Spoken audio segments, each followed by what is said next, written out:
Captain Jiho Kim stood on the bridge of his ship staring at the message that had just arrived. His hands were shaking slightly, though he tried to hide it. From his crew, the message was short, but its meaning was clear and terrifying. The Valkyrie Empire wanted him, not his ship, not his crew, just him. The Valkyrie were one of the most powerful alien races in the galaxy. They controlled over 200 star systems with their massive fleets and countless soldiers. Humans had only joined the galactic community 15 years ago, and everyone still treated them like children who didn't understand how things worked. The Valkyrie especially seemed to view humans as weak and insignificant. Captain, what does it say? Dubin Park, his first officer, stepped closer. She had served with G for 5 years and could read his expressions better than anyone. G handed her the data pad. Dobbin's face went pale as she read, "They want you to appear before their queen alone. This has to be some kind of mistake." "There's no mistake," Gio said quietly. Message came through official channels. "It's authenticated with Valkyrie Royal seals. I have 3 days to reach their flagship, or they consider it an act of defiance." The bridge crew had all stopped working now, listening to every word. Everyone knew what this could mean. The Valkyrie didn't make casual requests, they made demands, and those who refused faced terrible consequences. Dabin grabbed his arm. "You can't go alone. Let me come with you, or at least take a security team." The message was very specific. Jiho said, reading it again, "I am to come unarmed and alone. Any deviation will be considered an insult to the Queen herself." He tried to smile, but it felt wrong on his face. "I guess I made an impression."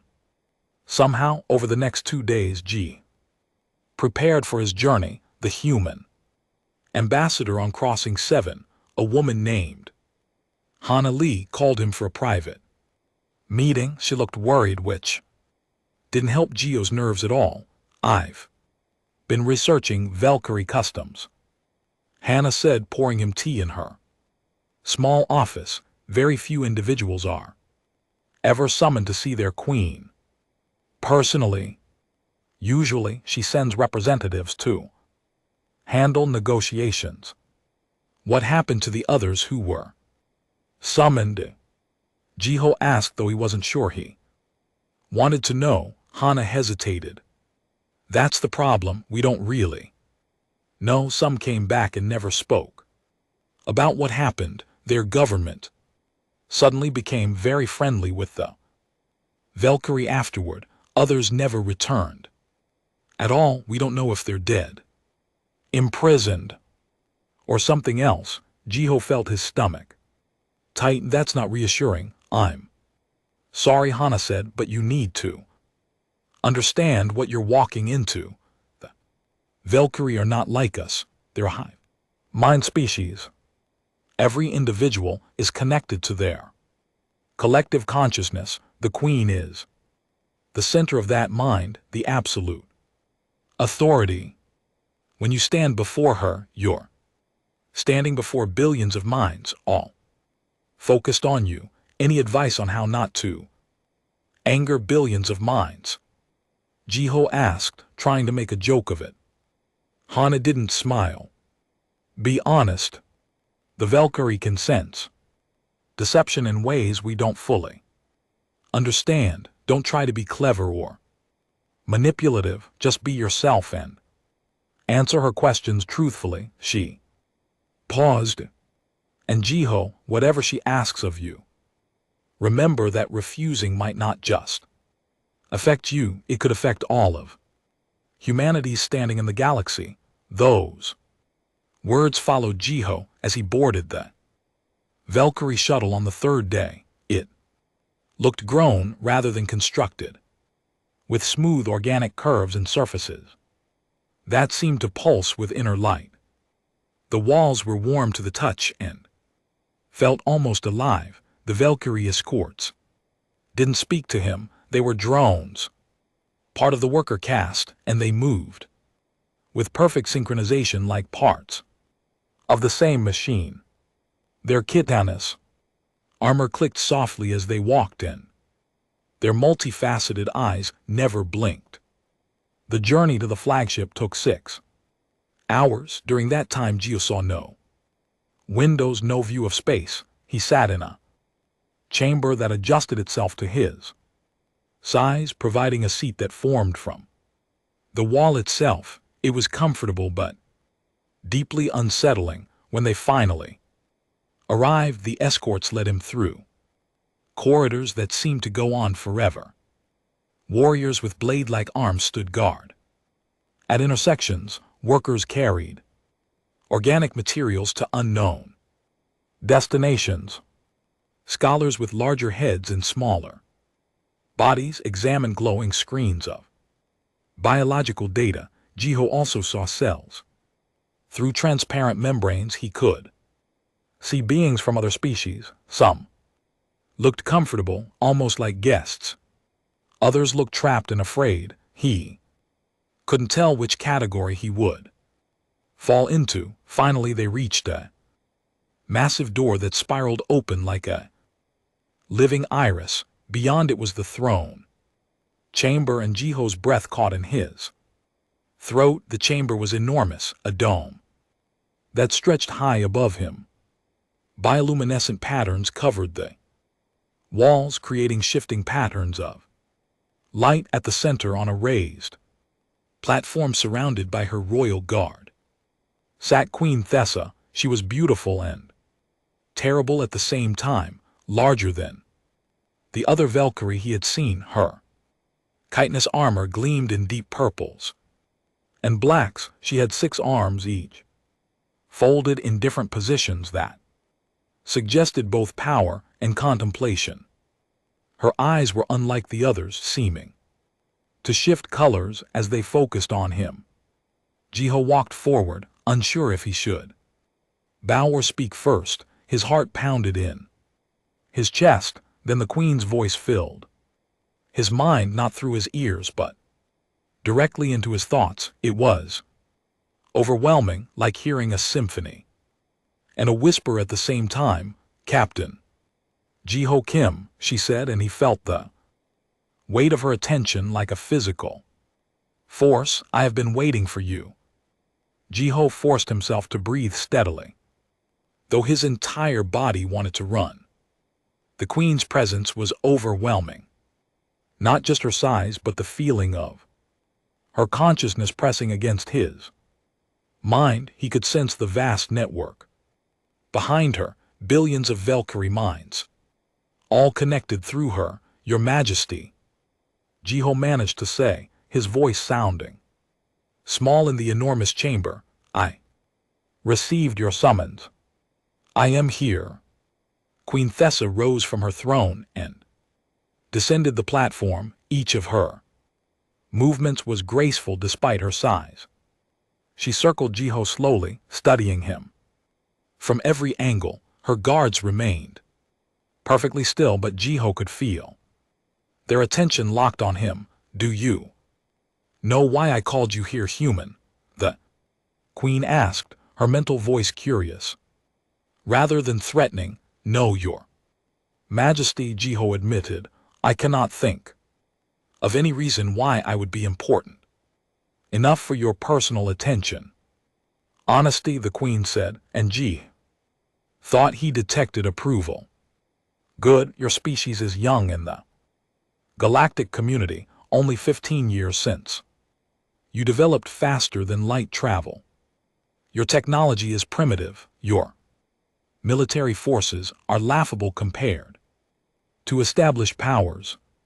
Your population numbers are tiny." Each statement felt like a blade, but Jai couldn't argue with any of them. They were all true, and yet the Queen continued, stopping in front of him. Your species fascinates me more than any I have studied in 3,000 years of life. Jiho blinked in surprise. That was not what he expected. The queen gestured with one of her arms, and images appeared in the air around them. Ji saw human art, music, literature. He saw scientists working on impossible problems. He saw children playing games. He saw people laughing, crying, creating things that had no practical purpose. We have watched humanity carefully since you joined us, the queen said. We have observed your cities, your ships, your colonies. We have intercepted your communications and studied your culture. And we have found something that should not exist. What is that, Your Majesty? Jiho asked, confused. You dream, the queen said simply. Jiho waited for more explanation, but none came. I don't understand. Many species sleep and dream, don't they? No, the queen said firmly. Most species rest, but they do not dream. As humans do, their minds organize memories and process information. But humans do something different. You imagine futures that do not exist. You create entire worlds in your minds that have no basis in reality. You see what is impossible and then make it real. She waved her arm again, and the images changed. Now Jiho saw human achievements. The first airplane when everyone said humans could never fly. The first spaceship when everyone said leaving Earth was impossible. Medical cures for diseases that were thought to be permanent. Technologies that violated what was previously considered the laws of nature. Every major advancement your species has made began with someone imagining something impossible. The queen said, you do not accept limitations. You dream of better things and then you make them happen. Jiho started to understand where this was going, but it still seemed incredible. The queen moved closer, and Jiho had to resist the urge to step back. The Valkyrie are ancient. We have existed for over 100,000 years. We have conquered through superior logic and perfect coordination. Our collective mind allows us to share knowledge instantly across our entire civilization. We do not make the mistakes that individual minds make. That sounds powerful, Jiho said. Carefully, it is, the queen agreed. And it is also our prison. She turned away from him, and for the first time, Jiho saw something like sadness in her posture. We have reached the limit of our evolution. We can only improve what we already know. We cannot imagine what we do not know. We have spent 3,000 years trying to advance beyond our current state, and we have failed. The queen turned back to face him, and now Jiho saw desperation in those strange shifting eyes. I want you to teach my people how to dream. Jay stared at her speechless. Of all the things he had imagined she might demand, this was beyond any possibility. She wanted him to teach an entire alien civilization something he didn't even know how to explain.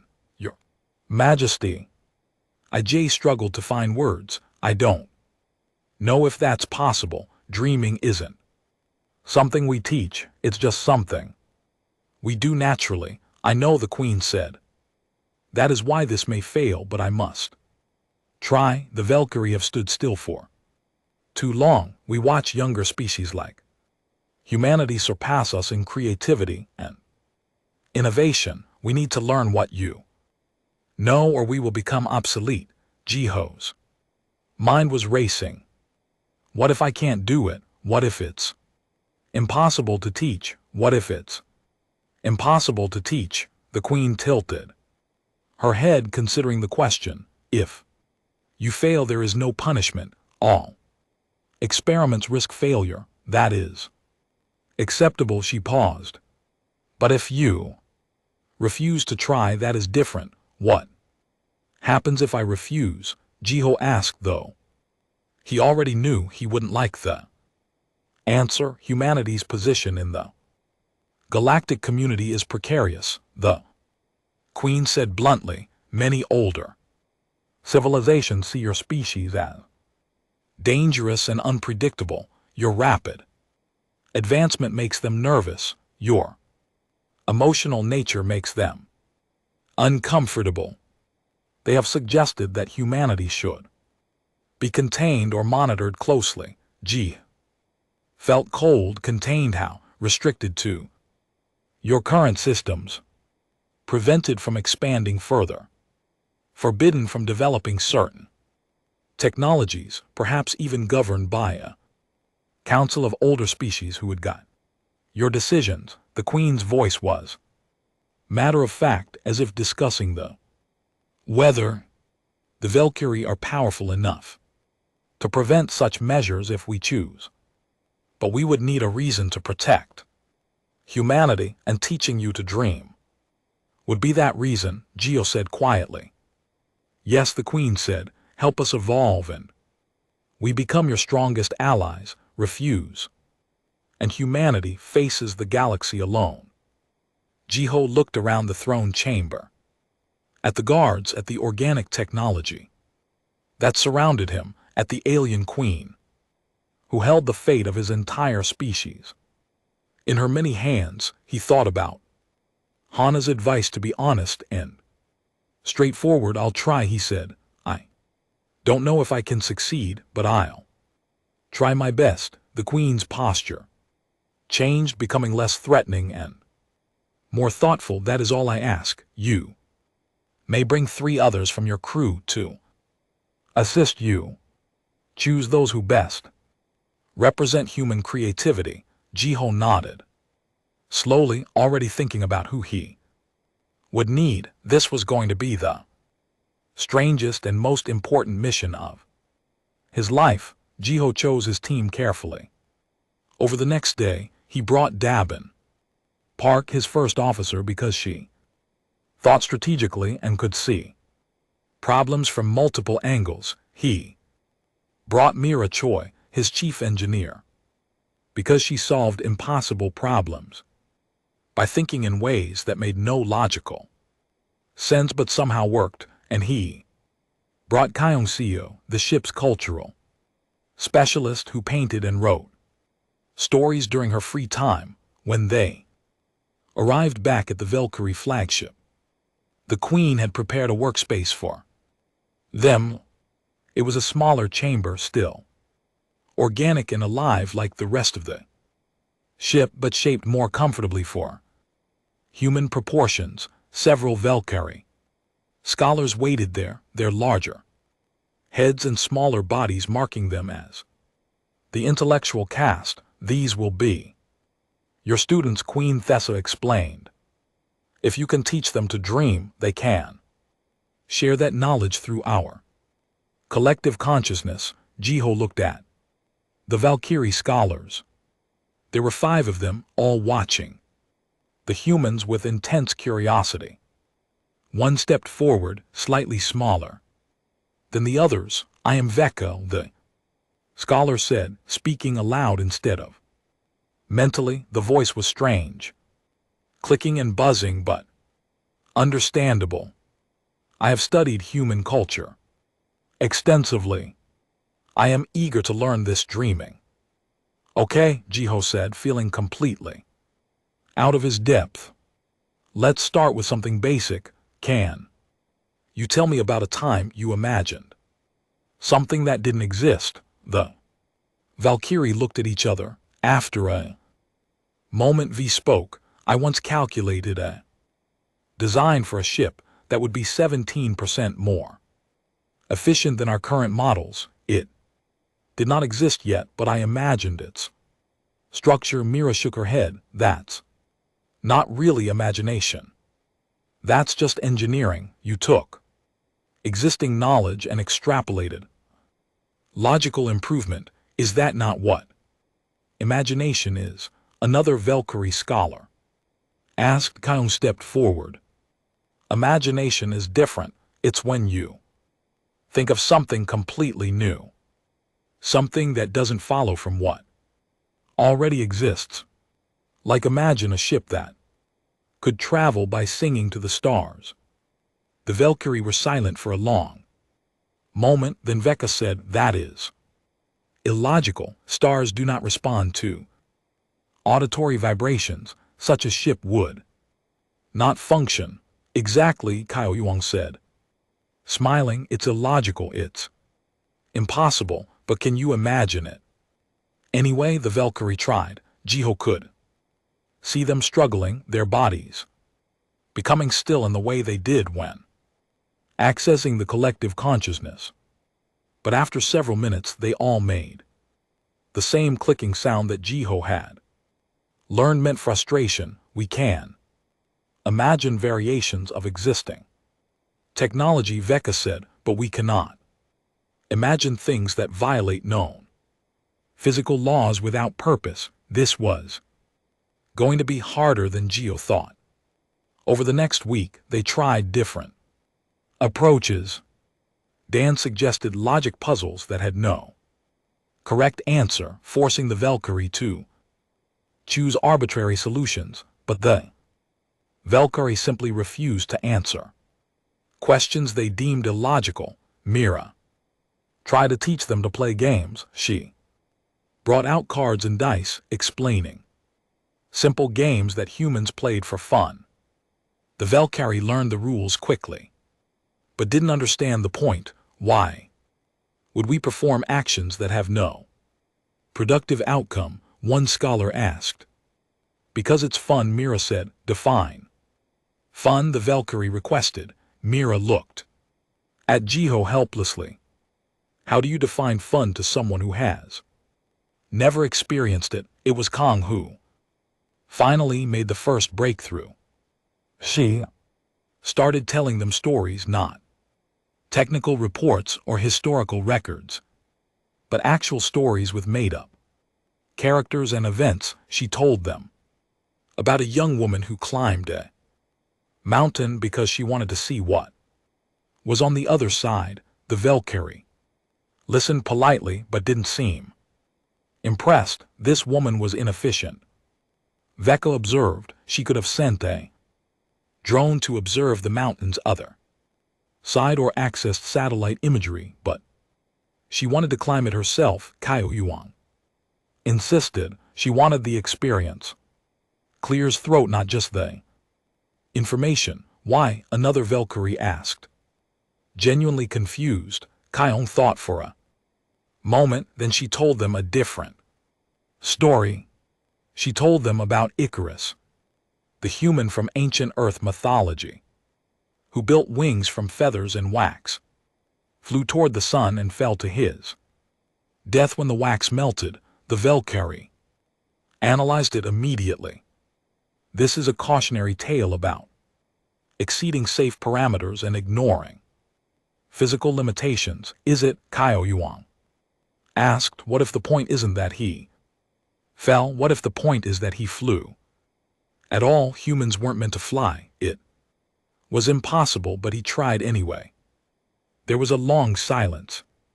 Then V made a sound that Jay had never heard from a Valkyrie before, a soft, harmonic tone. That is irrational, V said slowly, but I find myself curious about what he felt when he was flying before the fall. Was that feeling worth the death to try? That's imagination, Kyle Yuang said excitedly.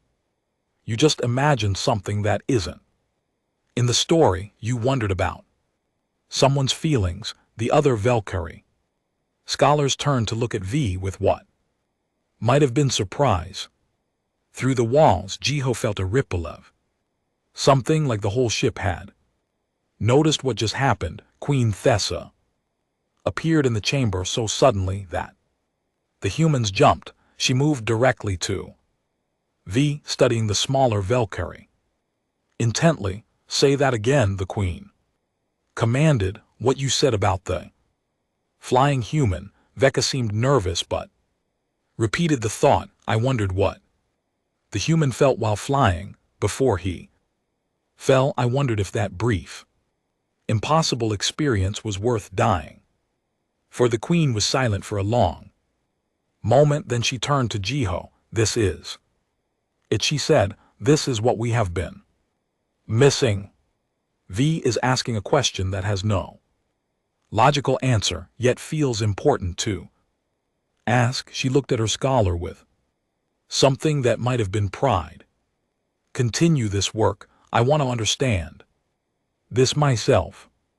Over the next few days, more Valkyrie scholars joined the sessions. Qiang told them more stories. She taught them about music, playing recordings of human songs, and explaining that they existed purely to create emotional responses. Mira showed them human art, paintings that depicted things that never happened or places that didn't exist. She explained that humans created beauty for its own sake. Dabin taught them about human dreams during sleep, how the mind created entire worlds that dissolved when they woke up, yet somehow influenced their waking choices.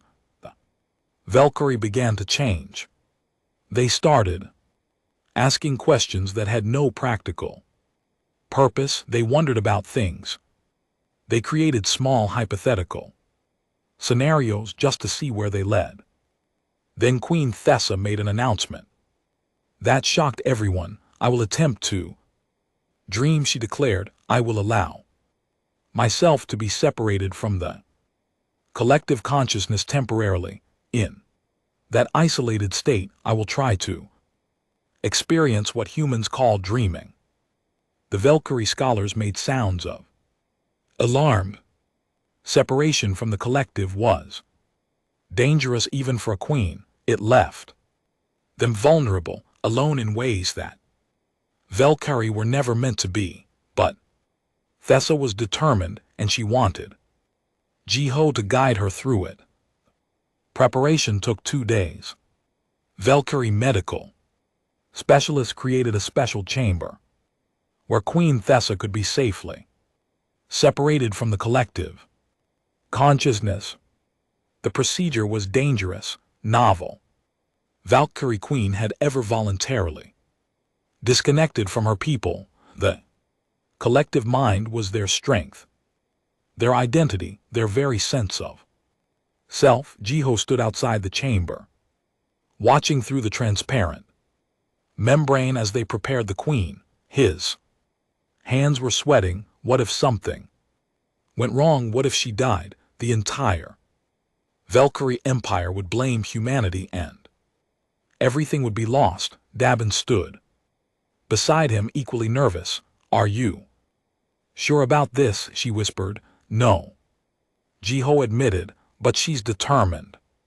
She needs to understand what dreaming feels like, not just know about it intellectually.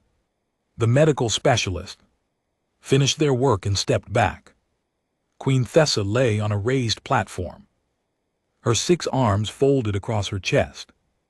Through the membrane, Jiho could see her eyes, usually shifting and active, becoming still. Then it happened.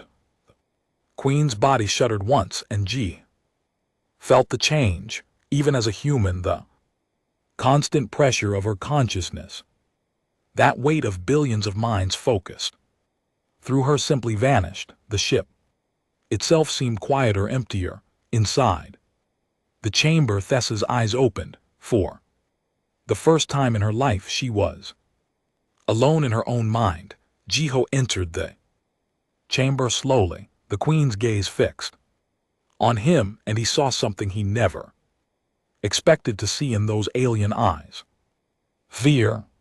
I cannot hear them, Thessa said, her voice weak and spoken aloud instead of mentally. I cannot feel my people. I am alone.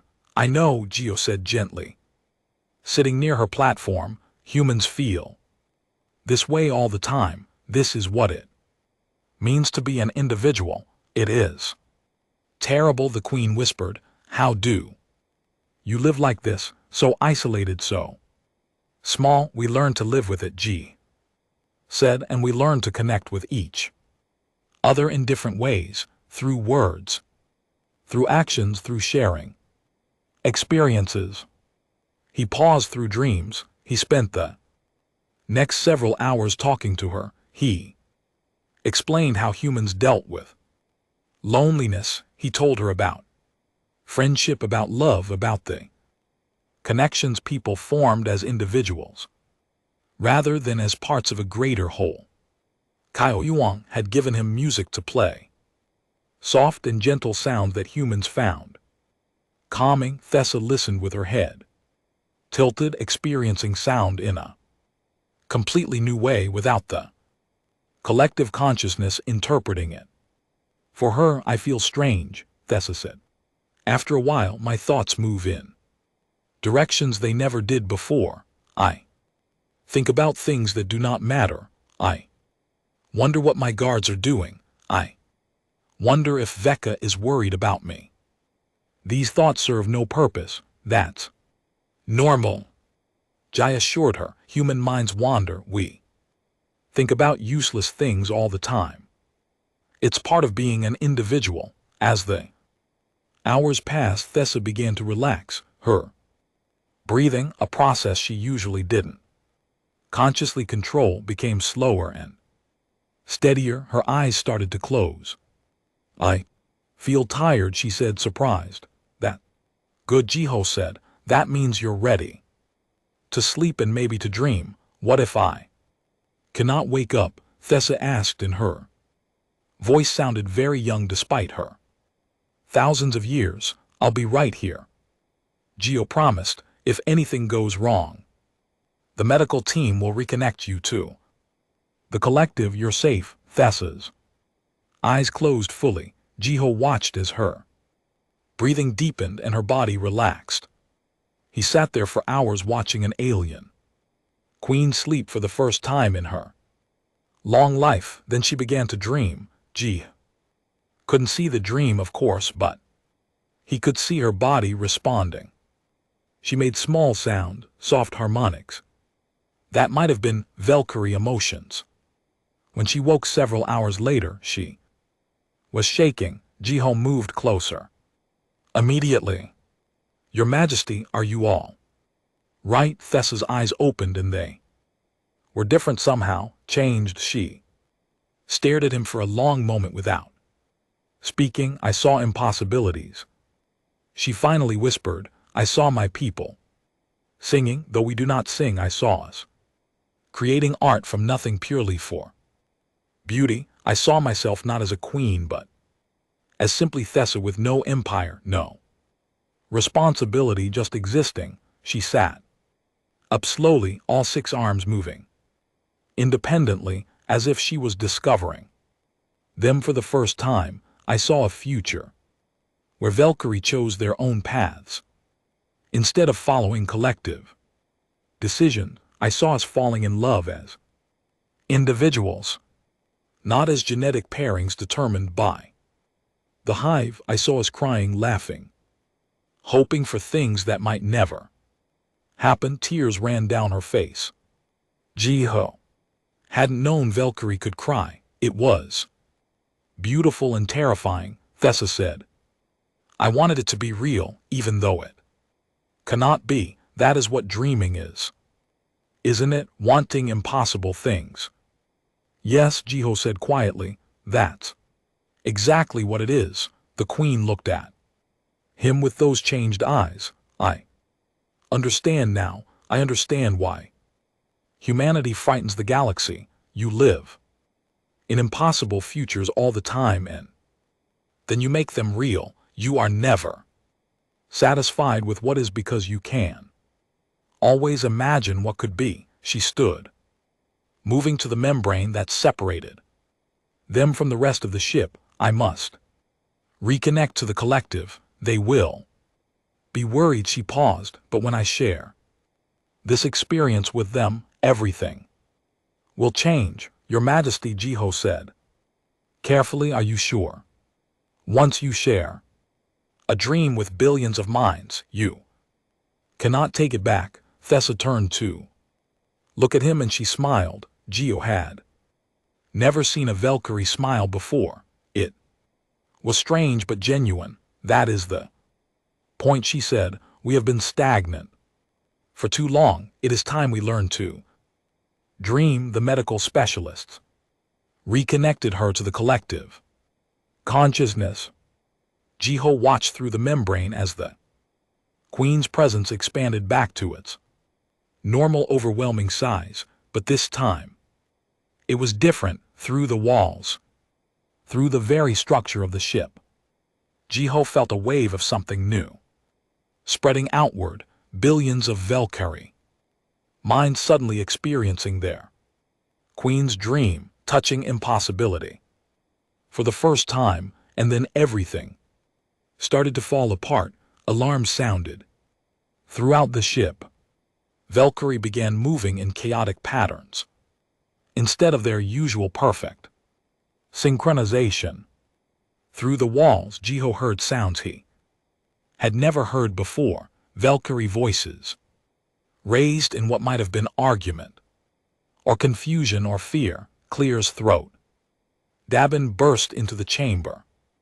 Something's wrong. The whole ship is in chaos. They're saying the collective consciousness is fracturing. Jiho looked at Queen Thessa, who stood very still in the center of the confusion swirling around her. Not fracturing, the Queen said quietly. Awakening. My people are asking questions. They are wondering about things. They are imagining different futures. She looked at Jiho with those changed eyes, and some of them are terrified of change. The Valkyrie Empire was tearing itself apart from the inside, not with weapons or violence, but with something far more dangerous. Ideas. Jiho and his crew were confined to their quarters for their own safety. Through the transparent walls, they watched Valkyrie scholars arguing with warriors. They saw groups forming, some pressing close together as if seeking comfort in unity, others standing apart as if discovering individuality for the first time. What have we done? Kaio Yuan whispered. Watching the chaos, we gave them what they asked for, Mira said, but she didn't sound confident. Dan was monitoring communications, her face growing more concerned by the hour. It's not just this ship. The entire Valkyrie network is destabilizing. Reports are coming in from all 200 systems. Some Valkyrie are embracing the chain. Others are calling it corruption. The door opened suddenly and V entered. The young scholar looked different, moving with less certainty than before, but somehow more alive. The Queen requests your presence, Veka said. There is to be a gathering of the High Council. They will decide what happens next. He happens to what? Jay asked, though he feared he knew. To the Empire. To you, to everything, V said simply. The throne chamber was filled with Valkyrie of all castes. Warriors stood with weapons ready, though Jiho couldn't tell who they were. Protecting or threatening. Scholars clustered in groups, and for the first time, those groups were not identical in their thoughts. Workers watched from the edges, their usually coordinated movements now individual and uncertain. Queen Thessa sat on her throne, but her posture was different. She no longer radiated absolute authority. Instead, she looked like someone carrying an enormous weight. Standing before her was a large Valkyrie warrior, his armor scarred from countless battles. This was Ven, the military commander, and he was clearly angry. You have damaged our civilization, Ven declared, his mental voice sharp enough to make Jiho WSC. The collective consciousness is fracturing. Valkyrie are questioning Orders, soldiers are hesitating in. Training, workers are refusing. Assignments. This is what comes from letting humans corrupt our minds. I am not corrupted. The queen said calmly, I am evolved, you are confused, Ven countered. You have infected yourself with human individualism, and now it spreads through our people like a disease. We must quarantine all Valkyrie who have been exposed and eliminate the source. He turned to look directly at Jiho. Starting with them, Jiho felt his crew move closer together instinctively, but before anyone could act, V stepped forward. No, the young scholar said, voice trembling but clear, we asked the humans to teach us. They succeeded. If we punish them for that, we punish ourselves for our own curiosity. Other V Velari began to speak, some supporting Ven, others supporting V. The chamber filled with voices, mental and spoken, creating a chaos that would have been impossible in the old unified collective consciousness. Queen Thessa raised all 6 arms and silence fell gradually. Imperfectly, I have made a decision, she announced, one that I make alone as an individual, not as a voice of the collective. She paused and Jiho saw how much that statement cost her. The Valkyrie Empire will divide. The chamber erupted in shocked sounds.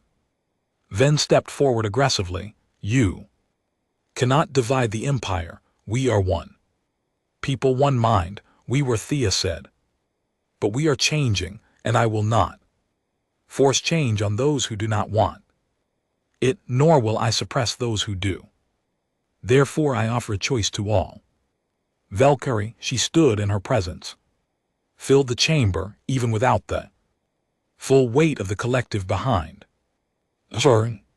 Those who wish to remain as we have always been, unified in the collective consciousness, will continue under a new queen. I will help you select her, and she will maintain our traditions. You will have the majority of our systems and resources, and you, Ven demanded, I will lead those who wish to explore this new path. Thessa said, those who want to learn, to dream, to create, to imagine impossible things. We will remain Valkyrie, but we will be different. We will be individuals within a community, rather than parts of a single mind. The chamber was silent as billions of Valkyrie minds processed this unprecedented choice. You are dividing our strength, Ren said, but his voice had lost some of its certainty. No. The queen said, I am offering freedom, something I learned from humans.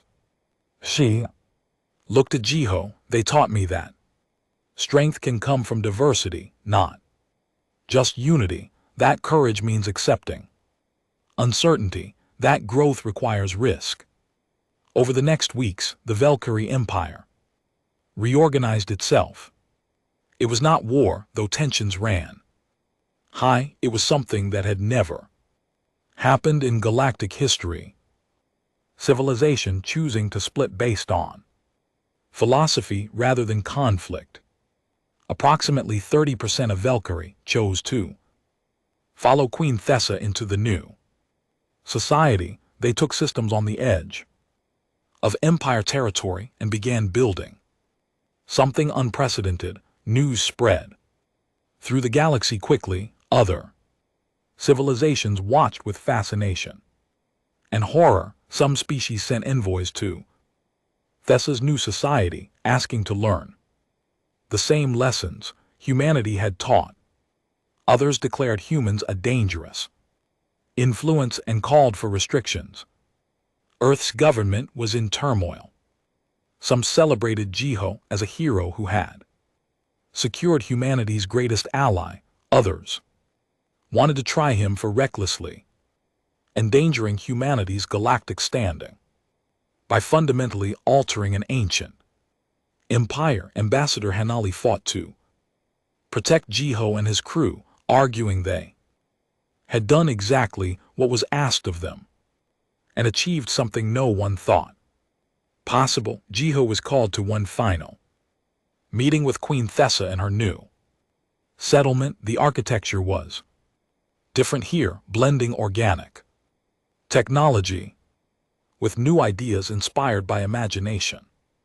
Rather than pure function, buildings curved in aesthetically pleasing ways. Gardens grew plants arranged for beauty. Music drifted through the air. This is what we have built in just 1 month, Thessa said, walking with Jiho through the settlement. We are learning to create things that serve no purpose except to make us happy. It feels wasteful and wonderful. She stopped and turned to face him. I have a final request. Stay with us, help guide us as we learn to navigate this new existence.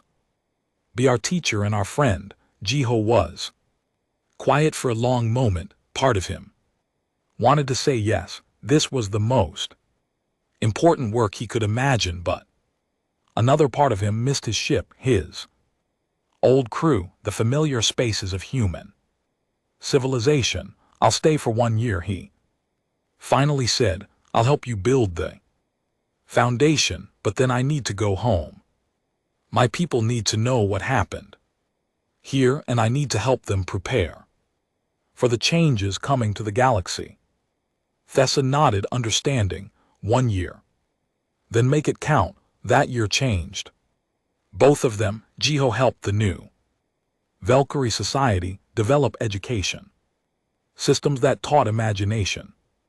Alongside logic, he introduced them to human philosophy, art, and culture. He watched them create their first original artwork, write their first stories, compose their first music. In return, the Veil taught him about collective wisdom, about how shared experiences could deepen rather than diminish individual perspective. They showed him that community and individuality were not opposites but partners. When the year ended, Jiho prepared to return to human space.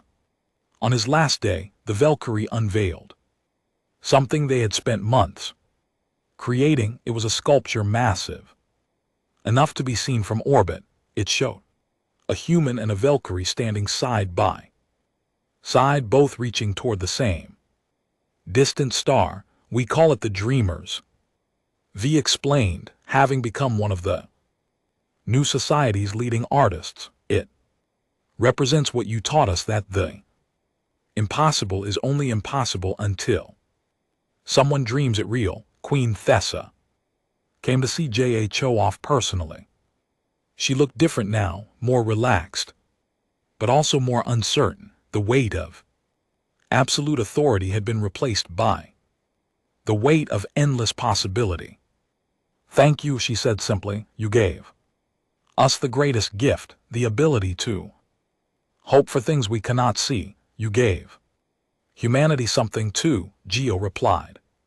Protection, alliance, and proof that we have something valuable to offer the galaxy. As his ship departed, Jiho looked back at the Valkyrie settlement, at the sculpture of 2 species reaching for the stars together. News had already spread through the galaxy. 17 other species had requested similar instruction.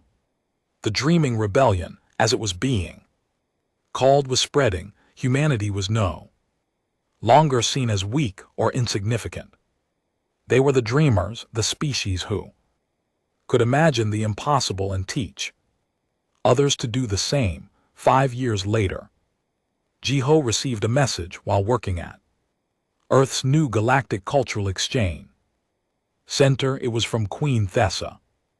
Attached was an image of the Valkyrie settlement, now grown into a thriving city that blended organic architecture with impossible beauty. Gardens floated in the air, buildings sang in the wind. Art covered every surface. The message was simple: we continue to dream, Come. Visit when you can. We miss our teacher. Jiho smiled and began composing his reply. The galaxy was changing one dream at a time, and somehow a simple human captain had helped start it all by teaching an alien queen that the greatest strength was not knowing everything but daring to imagine anything.